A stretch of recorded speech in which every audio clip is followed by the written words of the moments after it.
that asked to moderate. So what do we have? We have some wonderful people with questions. Here we go. Hi, this is for. You can hear me. Yeah, they're recording it. They're recording it, so you might want to for posterity. Hello. Oh, it's on. Okay. This is for Mr. Butler. You used, kind of in the beginning, you said black masculinity is demonized. And I was just hoping you could go into more detail. What is that black masculinity, and why is it demonized? Just more detail into that statement. Sure. So in my book, Chokehold, I talk about this fear and anxiety that a lot of folks have around black men. And this is demonstrated through amazing social science, talks about implicit bias. So it's harder when people see black male faces to associate us with positive characteristics, and it's much easier to associate us with negative stereotypes. And the response is a bunch of law, like I described, that gives all this power to police that I think has black men in mind. But it's also just everyday practices. So studies show that it actually takes people longer to stop at crosswalks. If they see a black man waiting, it takes them twice as long as if a white man's waiting. I talk about this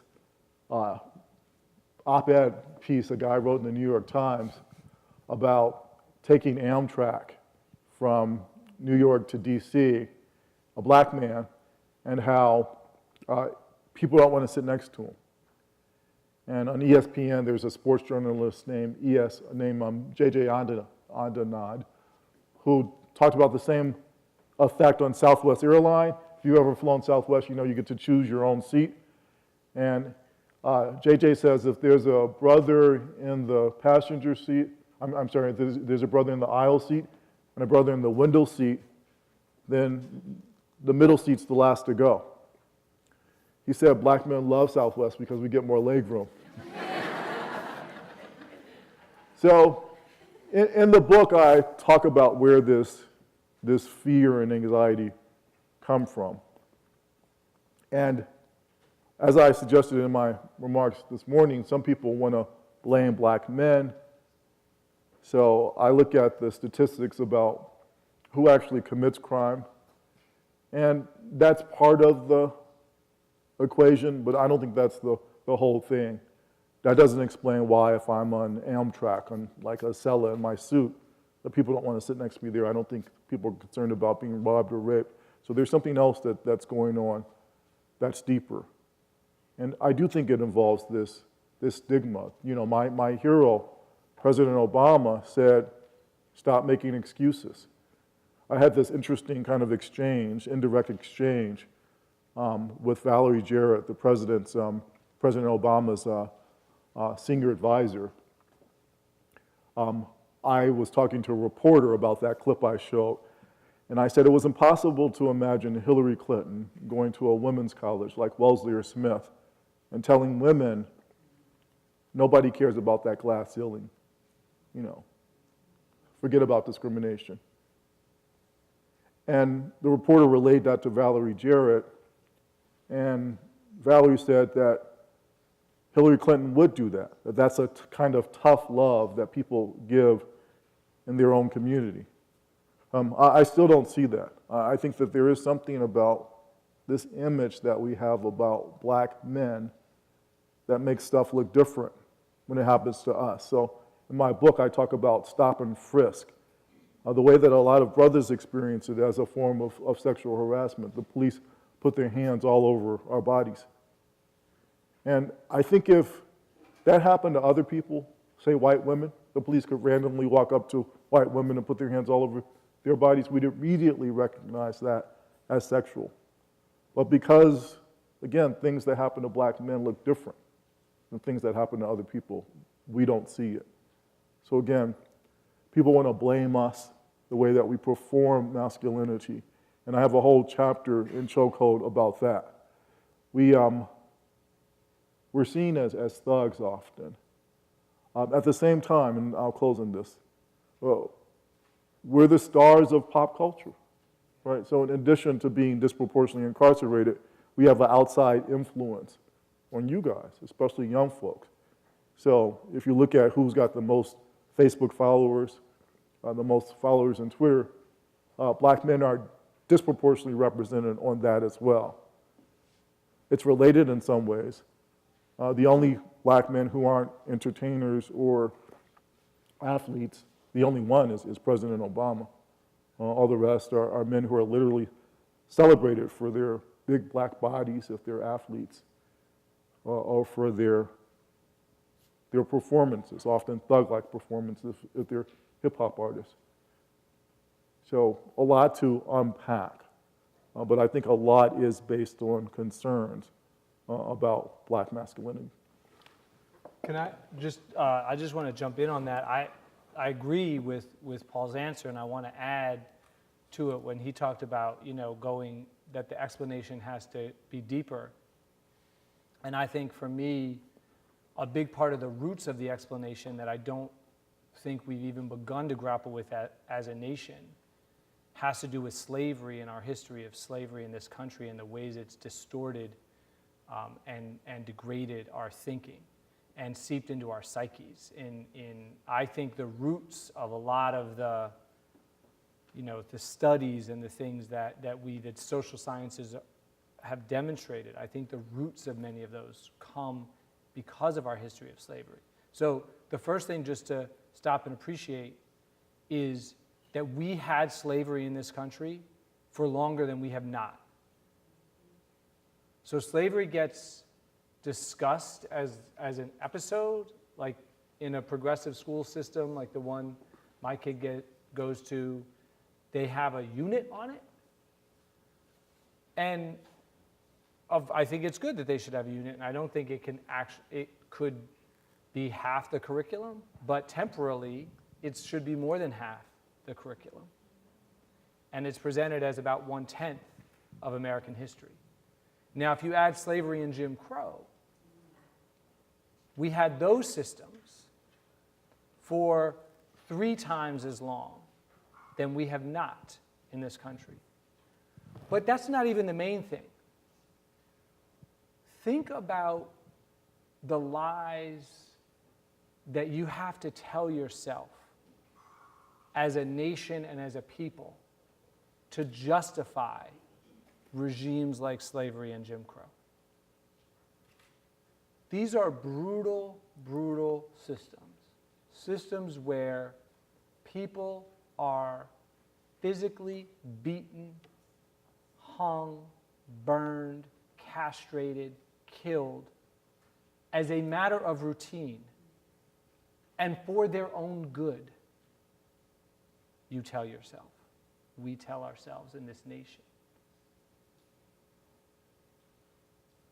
The lies that you have to then perpetuate to justify that, because it's a natural human instinct, right, to think of yourself as a good person, as a just and fair person. So then you have to have lies.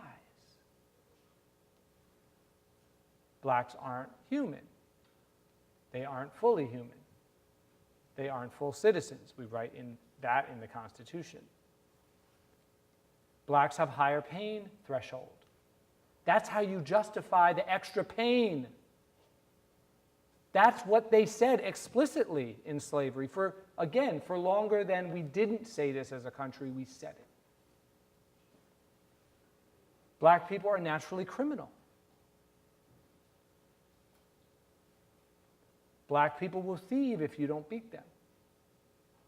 Black people will rape if you don't beat and castrate them. Black parents don't care for their children in the same way. That's why, without blinking at the auction block, you take the child and the baby away from the mother. And you sell them down to Georgia and Louisiana. Those things are foundational to America. And we have never confronted them.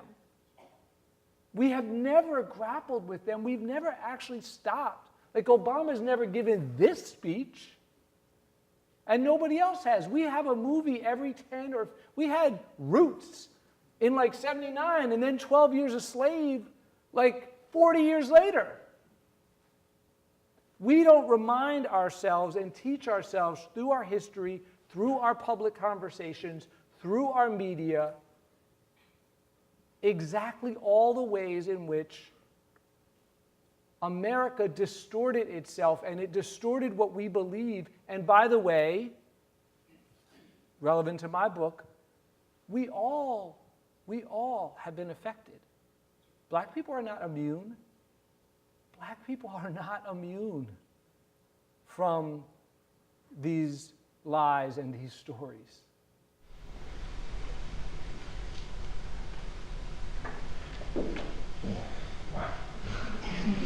And I think Brian Stevenson does a great job of adding another layer to that. As a country, we have not dealt with it. And he talks of doing it. And I think his book, I hope you all read some of his work, and lifting up that the only country where the side that lost is to still fly the flag. You know, that doesn't happen in any other country in the world. If you lose, you're the loser. And you go on, you deal with it. We have not dealt with it. And I couldn't agree more. Who's got the mic? Anybody over here? You find them. I'll just over here. Let this one. Yes, ma'am. Thank you for your remarks, and I want to acknowledge that the portrayal of black masculinity is obviously problematic and has a legacy that we continue to live with today. I'm wondering if you could also talk about women's roles, thinking about the Say Her Name project and Sandra Bland, and I'm also thinking about the fact that 3 women began the Black Lives Matters movement. We have Ava DuVernay and other folks who are kind of taking on these issues of mass incarceration and how we need to deal with this legacy, and wondering if you could talk about women's roles. Great question. So my book is called Chokehold: Policing Black Men, and it's based on this idea of intersectionality. That's the concept that nobody is just bisexual or Asian or poor, that we're all combinations of various identities, and the way that those identities intersect makes all the difference. And if we don't think about the intersection, we'll miss something. The concept was created by a brilliant legal scholar, Kimberly Crenshaw, who wrote about this employment discrimination case brought by black women. And the employer, their defense was, well, we hire a lot of black men, so we're not discriminating on the basis of race. And we hire a lot of white women, so we're not discriminating on the basis of gender.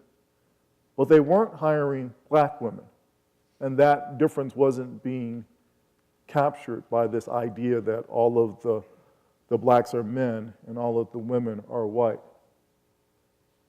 And using that idea, I wanted to think about the ways that for the African American male experience in society, and particularly in the criminal justice system, gender matters as well as race. Another lesson we learned from intersectionality, though, is that the male problems will always get more attention than the female problems. And for that reason, we now understand, thanks to the work of activists and students and scholars, we understand that the new Jim Crow, that criminal justice is a civil rights issue, as James said, because it afflicts a lot of men especially. But we also need to understand that providing government services, taking away those services from poor people. Still have lots of services like tax breaks for mortgages, lots of government welfare benefits to middle-class people, but not so many to poor people. And that's a racial justice issue. We don't get that as much. Reproductive freedom, that's a racial justice issue. We don't get that as much because that affects more women than men. So one of the things I wanted to avoid when I focused on black men was a race to the bottom of suggesting somehow that the male problems are worse than the female problems. They're not. Writ large, black women are more likely to be poor than black men, for example. Lower incomes, more likely to live below the poverty line. Black men, when it comes to incarceration, we're off the charts. There's not another group that compares to us. But after violence, the biggest complaint that folks have about the police is sexual abuse. And black women are the most likely complainants there. So there's a range of ways that gender impacts criminal justice for black women as well as black men.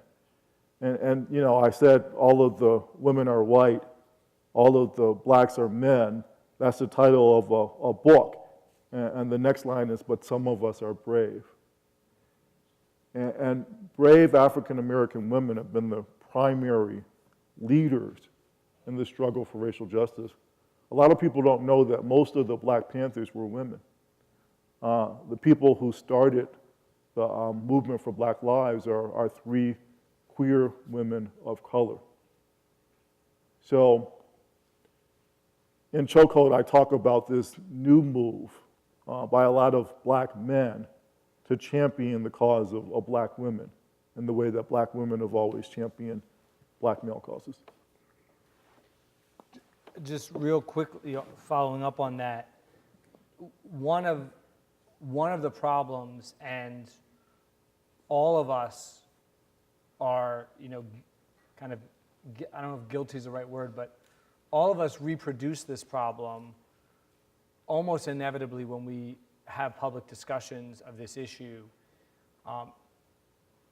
Because of the off-the-charts incarceration rates of black men, and because of the fact that black male problems have always gotten more attention in the black community because of sexism, there's much more data that's available. So we can toss off numbers like 1 in 3 young black men under criminal justice supervision, right? The study that produced that number doesn't have a comparable number for black women, although there's every bit of evidence to suggest that the disparities are enormous there as well. So you have this then self-reproducing dynamic where the data, the economists and other statisticians look at big pools of data, they then generate these reports that have men, then people go out and talk about it, they use the numbers for men, and that reinforces in people's mind that the problem is a men problem, and then somebody else goes and does another study,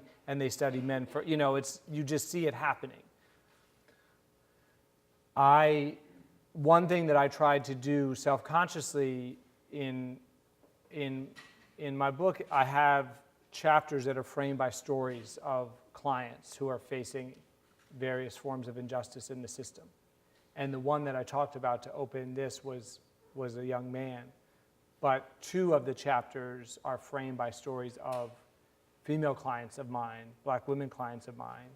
And it was important, I wanted very much to do that, to try to elevate that reality and not continue to perpetuate this dynamic. Now, one point I would say, I was really encouraged on this issue, wonderful book written about Becoming Miss Burton. Read it, she's done a great job of laying some of these issues out. Wonderful book that we used this summer for our book study. Do you have a question on this side of the room? Okay. Yes, ma'am. Hi, so I interned at the Public Defender Service this summer, and I really observed this antagonistic attitude between the prosecution and the defense. So I'm really interested in both of your perspectives about that, like what role that attitude takes on in the courtroom outside of it, and how it can affect those who are charged with a crime.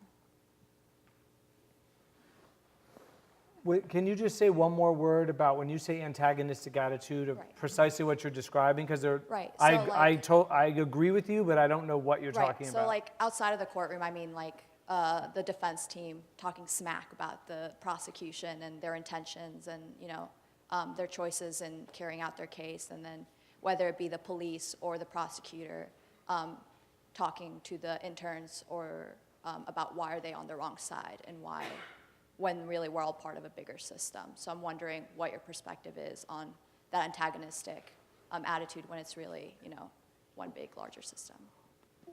Well, I can speak to it from the defense standpoint. I don't know enough about I haven't spent enough time studying, sort of the culture of prosecutors' offices to be able to speak to it. I suspect Paul may be able to. From the defense perspective,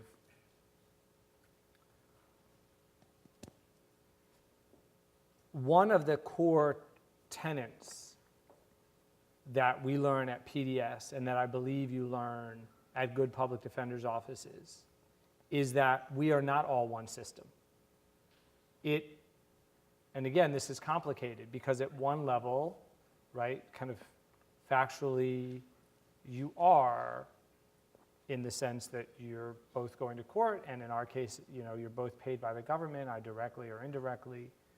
But I believe that that the first way in which you start to fail in your advocacy as a defender is if you start to think that you're part of this court system. Like we're all in this system and we have to work together and, right, like we're going to get along. The pressures to think that way are overwhelming, and they are always against the defendant. That is to say, the judges and the prosecutors never think that part of what being in the system together means is that they should change their orientation to become more humane and more sympathetic and listen to the cases.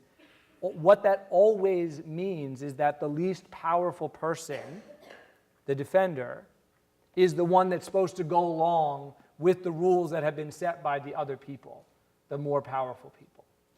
As a result of that cultural pressure, I believe it's crucial in any defenders, and John Rapping, for example, who runs Gideon's Promise and is working on trying to improve the quality and culture of indigent defense around the country and is one of my heroes and a friend, this is probably the central thing that he's teaching his defense attorneys in Memphis, in Jackson, in Atlanta, in Macon, in Augusta, is that you don't go along. You don't think of yourself as part of the system.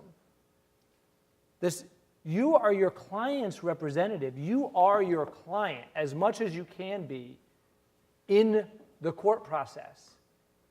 And the system, see Butler, is set up to demolish your client. You're the only thing standing in the way. You're often not strong enough, but you gotta fight like hell.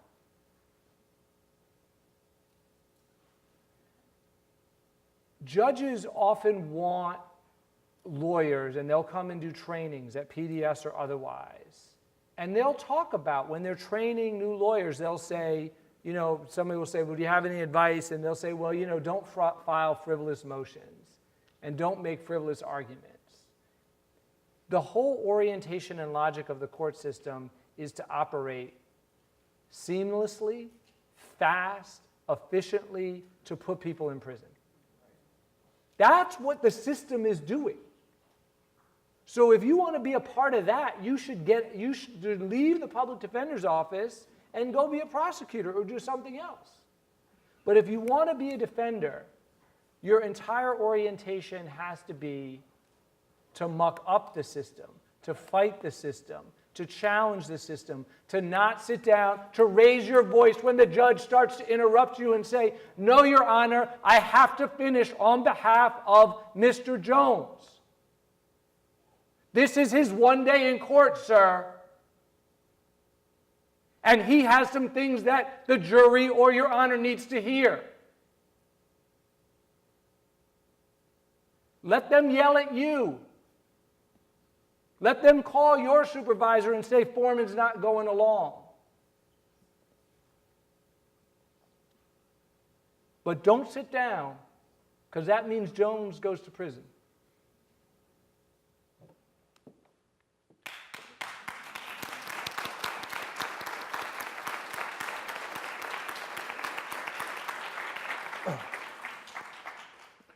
James is getting me fired up this morning. So, growing up, I had a bunch of unpleasant experiences with the Chicago Police Department, and I was the last guy my friends from law school thought would be a prosecutor. I went in as an undercover brother, hoping that I could change the system from within. But rather than change the system changed me, in part because of the workplace culture that James talked about. Prosecutors are competitive, ambitious. The way that you move ahead in a prosecutor's office is to lock up as many people for as long as you can. And there are some smart on crime prosecutors like the ones that James described, but they're not the majority by any stretch. Unfortunately, you can count them on two hands. So most offices are like the ones where I worked at, where we called defendants cretins and douchebags. And I didn't start like that, but that's how I ended up. It's not that people in prosecutors' offices think that you're crazy if you're concerned about the plight of accused people, but they just think, well, you should have been a defense attorney. It's also a function of our adversarial system. That's where some of the conflict comes from. So people think the work of prosecutors is to lock folks up. What I came to see is it's a kind of piling on. You guys are working with poor people this summer, so you know that poor people, they never have just one problem. It's never just that Kwame's locked up. It's that Vicky's getting evicted, and Luis is losing his car, which means that grandma can't go to dialysis, and she really needs to because she starts drinking again, and then she starts fighting, and the police, it's always a bunch of big problems, and what prosecutors do is pile on. And defense attorneys have to fight back against that. But they're not only fighting the prosecutor, they're fighting the whole system. I stopped being a prosecutor for a couple reasons. One was kind of an intellectual journey. I thought, looking at my work, I didn't go to law school to put black men in prison. In part was personal. During the time that I was working at the Department of Justice, as a prosecutor, I got locked up and prosecuted for a crime that I didn't commit. And things worked out fine for me. The reason that the jury acquitted me in less than 5 minutes, actually it was less than 10 minutes, which is scary. That's actually not the shortest verdict in the history of the DC Superior Court. There are verdicts that have taken less time than that. The reason that the jury found me not guilty in less than 10 minutes, there were several. I had the best lawyer in town because I could afford to hire her. I also would have been blessed to have the Public Defender Service in DC, which was the best criminal defense firm in the city. I wasn't eligible, but fortunately I could hire the best trial lawyer. Things worked out well for me because I had trial skills. I literally prosecuted people in the courtroom where I was being prosecuted. Things worked out well for me because I had social standing. We made sure the jury knew I went to Yale and Harvard, all those things that shouldn't matter, but do. I knew how to present myself as a kind of black man who a DC jury wouldn't want to send to jail. And the final reason things worked out well for me is because I was innocent. But that didn't seem like the most important reason. And so I couldn't be a prosecutor after that. Wow. I appreciate you sharing that. Thank you. Harlan's over here looking at me like we are into the break time. But I'm going to take one point of privilege, and if I might, and I appreciate, James, your reflection on what people can do. But the last story in your book really struck me, and I would just love one quick conversation about restorative justice and the idea of that as an alternative. And I think that's exactly what you did in the case you talked about, that story. And I don't know if that's, you had a moment to comment, or which one, or even the prosecutor. Well, I think we both can. I mean, Paul writes about this, discusses restorative justice in his book, makes some reference to it. And I won't tell the whole story that's in the end of the book because we're running out of time. But basically, I was representing somebody who had robbed somebody else. And we couldn't get him into a program because armed robbery is a violent offense. And I used that story as a way, as part of building the argument against why I reject this distinction between violent and nonviolent, and we're going to have sympathy for the violent offenders, but for the nonviolent offenders, but not for the violent ones. But along the way, and DC didn't have restorative justice programs at the time, or if they did, they were for, and this is a problem with the court system. When we have alternatives, we reserve them for these offenses that are so minor that they shouldn't even be in the court system at all. But then we have this elaborate program for them, and we say, oh, we have restorative justice. It just turns out that you get it when one kid pushes another kid in school. So, but I went to talk to the man that was robbed.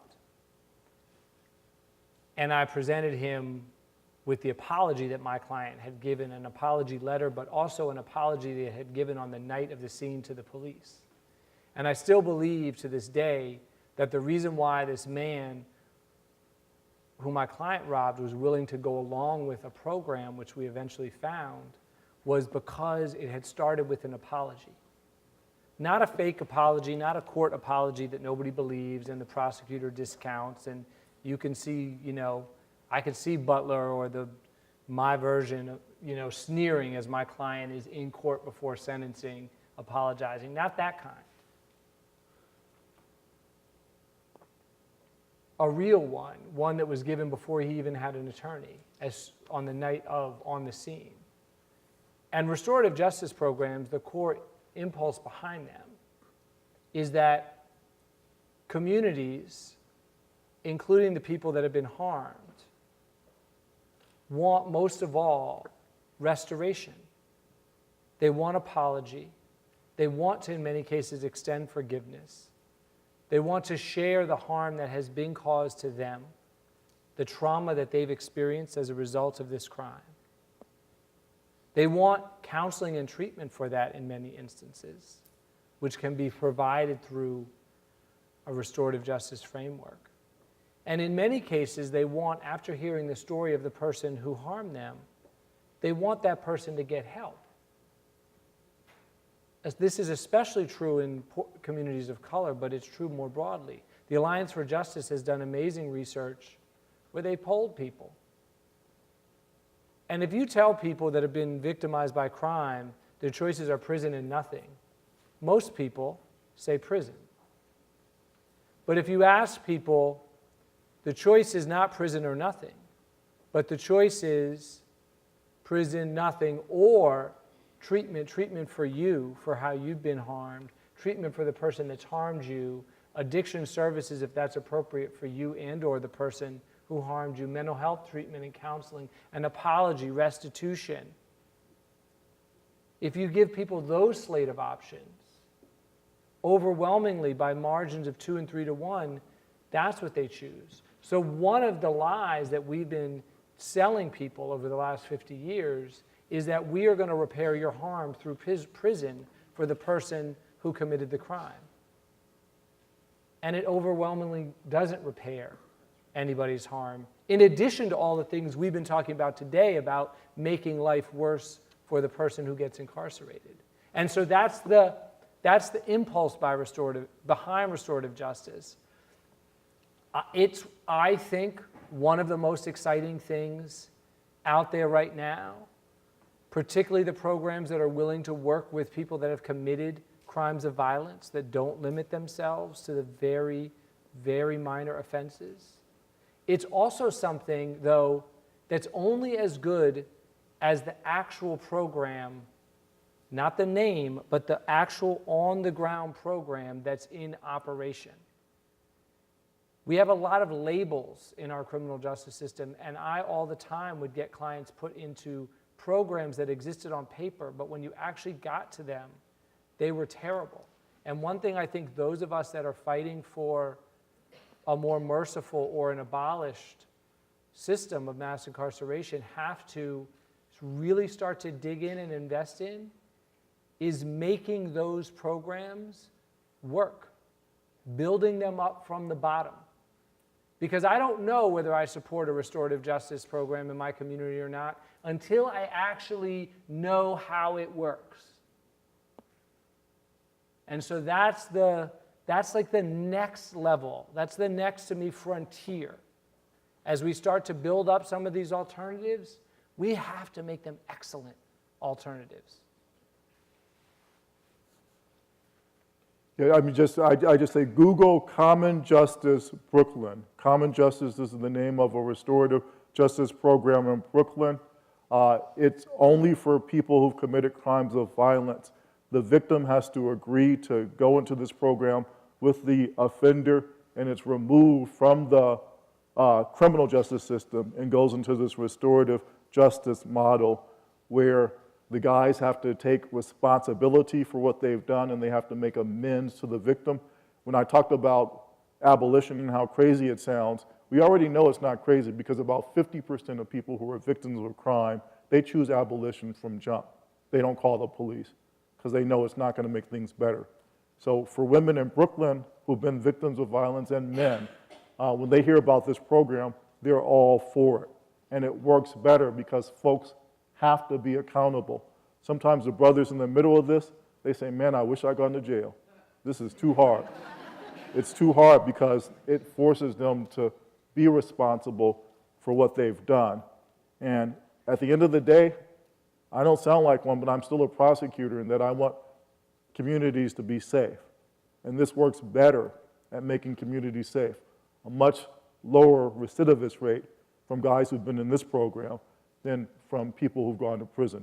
So for something that works, Common Justice, a program in Brooklyn. Thanks for that point of privilege. Thank you all so much. Thank you very much. Thank you.